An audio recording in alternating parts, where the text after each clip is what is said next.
আলোচনা হয়েছে এরকম আমরা বিগত আমরা ওই 1988 সালে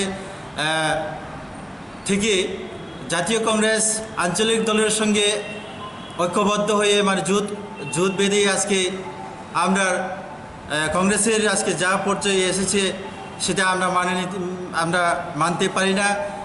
আজকে সিদ্ধান্ত করেছে আজকে জাতীয় কংগ্রেস এবং আদিবাসীর আমরা শাখা সংগঠন, কংগ্রেসের শাখা সংগঠন আমরা আজকে এখানে প্রতিজ্ঞা করেছিলাম আমরা জাতীয় কংগ্রেস আদিবাসী কংগ্রেস একক আমরা লড়াই করব। আমরা কোনো আঞ্চলিক পার্টির সঙ্গে আমরা লড়াই ঐক্যবদ্ধ আমরা জোট বাঁধব না, কারণ ওই আঞ্চলিক যারা আমরা কংগ্রেসের টাকা খেয়ে ওরা আমরা বড় বড় দাব ছড়াচ্ছে, বড় বড় কথা বলছে, ওরা এটা আমরা মানতে পারি না। আমরা আদিবাসী কংগ্রেস জাতীয় কংগ্রেসের টাকা দিয়ে আমরা জাতীয় কংগ্রেসের আমরা একক আগামী এডিসি নির্বাচন আমরা প্রতিদ্বন্দ্বিতা করব।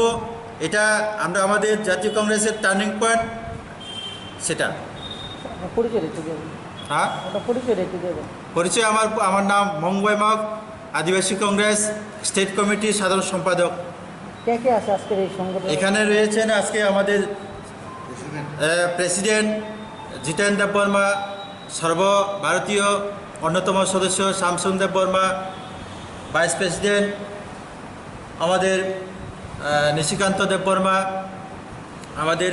আমাদের প্রাক্তন পিসিসির মাননীয় বিরোধ সিনহা মহাশয় সহ অন্যান্য এখানে আমাদের আরও আছেন কৃষ্ণ ভৌমিক মহাশয় উপস্থিত আছেন।